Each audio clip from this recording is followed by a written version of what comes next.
Okay, as you see, I'm here in my PJs. I thought since we're talking about sleep, this would be a cute little vibe.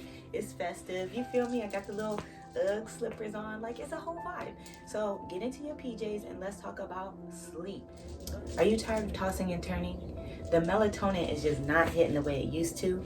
That's okay, that's what I'm here for. So in this video, I'm gonna show you how to have better sleep hygiene, create a nighttime routine so that way you can get to sleeping better and get that much needed like deep sleep you've been dying for. Well, sleep hygiene is the habits that you have to lead to better quality sleep. So how do you get better sleep hygiene? Well, I'm gonna give you 5 tips on how to have better sleep hygiene. I know a lot of times at night we feeling a little hungry. I want a little something sweet. I need some chips, something to crunch on. But actually, eating too close to bedtime could be one of your reasons. Now, I know a lot of people gonna be like, see, I told you eating at night gonna make you gain weight and all this other stuff. Sis, we're gonna save that for another video because that's not quite true. The reason why eating so close to bedtime is a problem is because your body is trying to digest the food. And when it's trying to digest that much food while you're trying to sleep, your body is very much active. So you're gonna get the grumbling, you're gonna get the turning, you're gonna get the, ooh, my stomach feel too full, or it's just like I gotta poop, I gotta go to the bathroom, something, you're gonna feel some type of way. So in order to prevent that, studies show that you should probably have 2 to 3 hours before you go to bed. So that means if you want to go to bed at 10, the last time you should be eating is like 7 o'clock, 8 at the latest. At the latest, okay? Because you want your body to have time to digest the food, process that food, and put it away, okay? Like get it out of the system. That way you can go to bed. You're still not like starving, so you'll be okay till the morning, but you're not feeling like that, oh, I'm so full, or like all those grumblings and rumblings that come with digestion of food. So definitely try to keep that nighttime snack earlier in the day, and then make sure you're eating full meals throughout the day so that way it prevents nighttime snacking or feeling so hungry at the end of the night. So what does your bedroom look like? Is it chaotic? Is it messy? Do you got clothes everywhere? When was the last time you washed your sheets? Like, let's just get into it. Now, this is not to shade you or to make you feel any kind of way. This is just saying like the way that your room is set up and the things that you use your room for will determine how good of a sleep you get. So if you're used to working in bed, like not getting up and just bringing that laptop to bed, your body will start to confuse the bed with work. And so when you go to bed, it's not really a restful or peaceful environment. So try to create an environment that is for sleep only. Like if you do work from home, maybe move your like office a little bit away from where your bedroom area is. Try to do as minimal work in bed as possible. Like actually physically get out of the bed if you're gonna do work. Let the bed be known for like, when I'm in bed, I am sleeping. It is restful. It is peacetime. Like this is my safe area for sleep. So you really want to create that peaceful environment, if you will. Now, another fun fact about studies show that the best sleep you're gonna get in the environment, get a little closer. The best sleep is in 60 to 68 degrees Fahrenheit and in complete darkness. So if you got a partner or if you personally like to sleep and it's like hot AF, sis, cut it out. Our bodies are naturally in tune with the earth. So when the sun is up, that means it's daytime. So usually our body is like, oh, it's time to get up. So if you have a lot of bright lights in your room, or you know the lights that go around, like, yeah, that's cute, it's an aesthetic, but when it's getting close to bedtime, all that stuff needs to come off. The screen time. I know y'all like, well, I just couldn't sleep, so I was just gonna scroll a little bit. Sis, and then you stood up until 4:30 a.m., didn't you? You was up on TikTok. I saw it. I saw you online. And then you stayed up. You was like, one more episode. I swear it's just one more episode. Now look at you.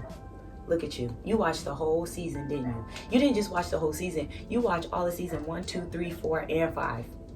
Now look at you. Now you gotta go to work. You tired. Look at them bags. You looking ridiculous. You looking ridiculous. But it's another fact that blue light actually negatively impacts your melatonin production. So like our bodies naturally produce melatonin, but if you're always taking in too much blue screen, your body actually has a hard time producing the proper amount of melatonin. And so that's why you need to take a melatonin. And that's also why that melatonin is not working, because you took it and then went straight to the screen and started scrolling like that. So like while the melatonin in your body is trying to rest you, trying to get you to calm down, trying to get you into that restful sleep, that blue light, the screens are starting to negatively impact the production of the melatonin, the way that the melatonin is working, and your ability to shut your brain down and let your body know it is time for rest time. One thing that I like to do is set a timer. Set a screen timer for the day, or even set like a bedtime on your phone where it's like, hey, like don't let me access these apps or these kind of things after a certain hour. So our bodies are set up on a rhythm, okay? Humans, we like rhythms, we like schedules. It just really helps us stay more on top of what we need to do. So I would recommend creating a bedtime. That means you go to bed at the same time every day, but also you need to get up at the same time every day.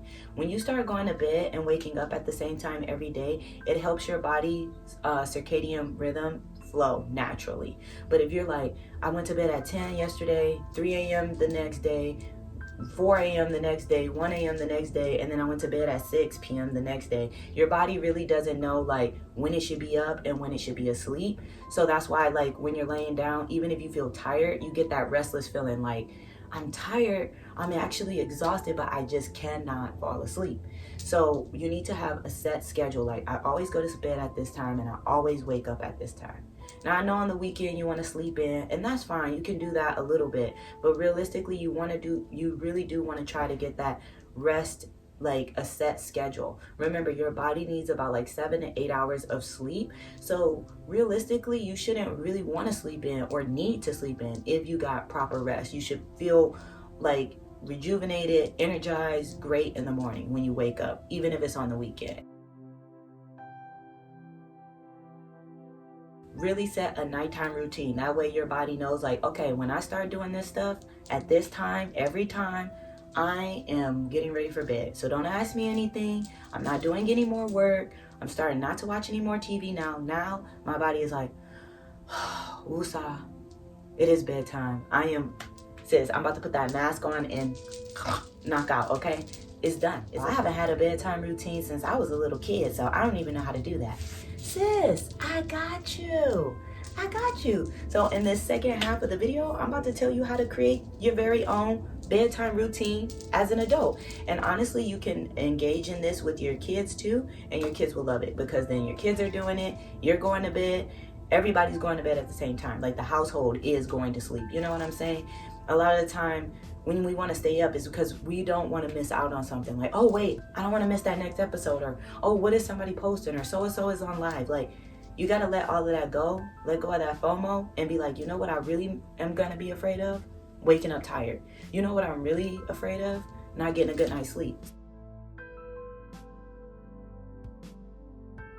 Your nighttime routine does not have to be like this long, tedious process. Honestly, it could be like as short as 30 minutes, as long as 1 hour, okay? It's not supposed to be a job. This is supposed to be just something that's nice, relaxing for you to get your body, get your mind into the sense of, hey, it's nighttime, we're gonna shut down for a little bit, and we're gonna go to sleep. Now, I personally like to focus on the 5 senses when I think about my bedtime routine, but you can definitely make up any routine that works for your life or works for you. As I said, the routine should take about 30 minutes to 60 minutes. So like 1 hour, it really should not be like a huge thing. Now, if you want to go to bed at 10 or 11, you should start the routine 1 hour before then. So like, let's go with the 10 p.m. example. That means you start your routine at 9. I know at night, that's when the cravings hit. That's when everything starts to be like, I gotta eat everything. But we are not doing that in our nighttime routine. Chances are you are not hungry. You're probably just thirsty. You probably didn't drink enough water throughout the day, so your body's still feeling some hunger cues and other cues going on. So I recommend just drinking 1 glass of water, you know, and it's at the very beginning of your 60-minute nighttime routine. So at the end of your hour, right before you go to bed, you'll have a chance to go use the bathroom one more time. I promise that one little cup of water is not going to keep you up throughout the night. I promise. Now, here's the thing. A lot of people are like, well, I like to drink before I go to bed because that helps me fall asleep. Yeah, like alcohol may help you fall asleep, like that glass of wine may originally help you fall asleep. However, alcohol does affect your sleep rhythm, and so therefore, like, it may originally help you fall asleep, but it will actually be the reason why you wake up numerous times throughout the night or why you're tossing and turning. So try to stay away from alcohol. If you are going to drink, once again, keep that in the 2 to 3 hours beforehand.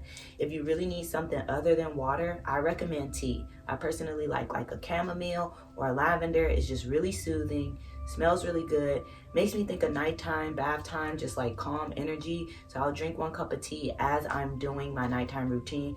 So that way, at the very end of my hour, I go to the bathroom, I go to bed, and then I'm done for the night. Once again, your environment. Did you wash your sheets? Are your sheets clean? Is your room clean? Do you have a bunch of dirty clothes? All of these smells will like keep you up, especially if they're strong or pungent smells. So that's why we recommend not eating in your bed, not eating in your bedroom, because like dinner can smell very strong, or like chips, or like all these different scents. They can keep you up. And then also our bodies are very connected. So like you smell something, it brings this one memory, brings this thought. Your body is just like running. Really try to keep it like as like neutral scent as possible, or find a scent that's like pleasing for you. So I challenge you to, like, every day this week, light the exact same candle. I'm a candle girly. I love candles. So I like to light a little candle while I drink my tea. And it's just a whole vibe, you know, like you got a lavender candle going, you got your chamomile tea, everything just smell like warm bath time. It's given peace. It's given, I'm about to sleep good, okay? So if you didn't start your day and make your bed, make your bed. Let me tell you why making your bed is important. When you get in a fresh, clean bed, you know when you get in that fresh, clean bed and you just like, you know what listen, I challenge you, sis, if you've never washed your sheets close to bedtime and then just got in some fresh sheets, like fresh PJs, fresh sheets, and just, that is the best. It'll make you cry. It's gonna make you cry. It is the best sleep you ever are gonna get. Like, let me tell you, that's the sleep that's going, okay? Because that fresh linen with the candle and the chamomile, sis, you're gonna be knocked out, okay? Stretching, moving your body. You sit at a desk like this all day, you on your phone like this all day, sis, unwind. Roll those shoulders back. Release the neck a little bit. Stretch out your hands. Stretch it. Do some nighttime yoga. I should drop a nighttime yoga video. If y'all want to see a nighttime yoga video, drop it in the comments below, because I'm also a certified yoga instructor. So I can drop y'all a nighttime yoga routine. That way you can do it. It'll be like 5-10 minutes. A little light stretching. Here we go. A little this. Now, if you do the stretch, already you did steps 1 through 3. You already did all those other things. You may need a new mattress. But I'm not on here to tell you to buy nothing expensive. So that's going to be on you. But definitely get into some touching of like, I need to stretch. Connect with yourself. Place a hand on your belly. Place a hand on your heart. Take a deep breath. And meditate. Relax. We want to shut our brain down. So you cannot touch your brain, but this is the way that you're going to touch it. You are going to meditate. You are going to take a second. You're going to smell that candle. You got your drink, your water, your tea, whatever. And you are inhaling and you are telling your brain, I release the energy of today. I release my thoughts from this morning. I am not going to worry about tomorrow. I have my calendar planned. My clothes are set out. Tomorrow will come when it comes. Today has already happened and I release. And I'm ready for bed.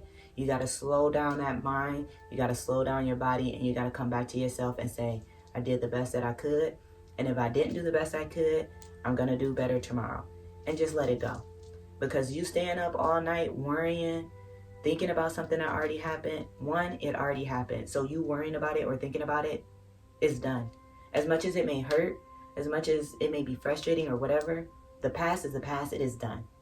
The future, you cannot worry about that. That is a tomorrow's problem. I am not going to worry about it during my sleep time. We're going to worry about it tomorrow. That will be a tomorrow's morning problem. And if you are well rested, then you're going to have the energy to deal with it and worry about those problems so very much tomorrow. Whatever gets you in a peaceful vibe, you want to have something like that playing in the background. So, instrumentals, lo-fi. If you haven't heard that new Andre 3000, maybe that one. I'm not plugging that. I'm just saying, like, he was going hard on the flute, and I was like, eat it up. Eat it up with my tea, and I'm just like, it's giving relaxation. Now, you can do this in reverse order where you could, like, have this playlist going the whole time, or you can just, like, put it on for a little bit. Once again, we want to create that soothing sound energy. I personally don't like all that noise when I'm sleeping, so I like it to be 100% quiet. Like, yo, shut up. Turn the TV off. Turn the radio off. I don't want to hear no white noise machine. Like, bro, my life is so loud all day. Like, I want it to be silent when I am going to bed. Like, it is so loud, I don't need no more white noise.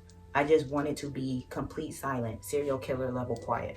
But yeah, just try to, like, do something that helps you just, like, lower the energy. You want to lower the vibrations. You're not trying to get, like, overstimulated. So give very much whisper. Give low energy, low voices. Even if you're trying to talk, like, not trying to be mean, but hit them with the, like, it is my nighttime routine. I really can't have any stimulated conversation right now. I need to start getting ready to go to bed. So whatever you need to say, write it down so you don't forget. Journal it out. That's part of meditation as well. Journal out whatever you need to say. Put whatever you need down in your calendar and keep it moving, because you do not want all this energy keeping you stimulated. It's time for bedtime now. You don't want to be looking at screens. You don't really want it to be such a messy room. So I like to do a little 5-minute cleanup real quick where it's like, all right, let me just tidy up the immediate things that I'm going to see. Like we said, make your bed. At least looking at the bed, you're like, now that bed look like it want me to sleep in it. But when it's all jumbled up, fumbled up, the pillows all over the place, half out the pillowcase, like, you're like, my life is chaotic. The day was chaotic. Look at the bed. It's chaotic. I'm going to just go to bed. Now you going to bed with chaotic energy instead of being like, ooh, look at my clean linen. Like, at least the bed is made. Like, fold the clothes and put them away. Do not throw them somewhere else, because that's what keeps you up. You, like, trying to sleep, and that mountain of clothes is staring at you like, when you gonna fold me? You gonna fold me tomorrow? You gonna fold me? Like, bro, just try to make things as peaceful and look as, like, neat as possible, so that way when you go to bed, your area is calm, it's peaceful, it's giving a vibe, tranquility. Okay, read a book. It is fundamental. Like, I feel reading is a lost art. Or let's bring bedtime stories back. Let's run it back. Okay, read something. Even if you're like, this book's so boring, it's gonna put me to sleep. Okay, that was the whole point. We are supposed to be going to bed. So maybe don't read your favorite book that's a thriller where you're like, I gotta read the next page, because once again, we are not trying to overstimulate. We are trying to wind down. We are trying to go to bed. So if you're religious or something, maybe read a Bible verse or something, pray. Like, that's part of meditation as well. Like, put the energy out there that it is bedtime. The energy is like, wow, what an amazing thing that I was blessed and lucky enough to be awake this whole day and experience this whole day. Good, bad, indifferent. I experienced it and I had a day, and I am grateful that I had it. And now I am going to allow myself to rest and start over. And tomorrow we will experience it again. If I'm blessed enough to wake up, if I'm lucky enough to see the next day, we will continue on whatever we have to do tomorrow. But for right now, I am coming back to myself. I am peaceful. I'm in my energy. I'm drinking my tea. My candle is going. The music is vibing. And I'm reading my book. And right before I get real sleepy, put the little bookmark in, put that down, turn the candle off, go use the bathroom, turn off the music, turn off the lights, get in your nice clean bed. Give yourself a second. It takes about 15 minutes to fall asleep. And then boom, you're asleep. You can go to bed. You're going to be restful. You're going to be peaceful.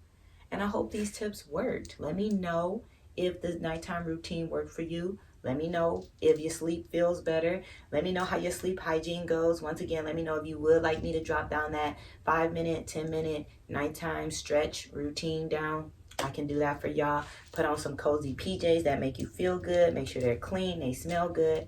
And until next time, I love you and I hope you have a good night's sleep. Good night.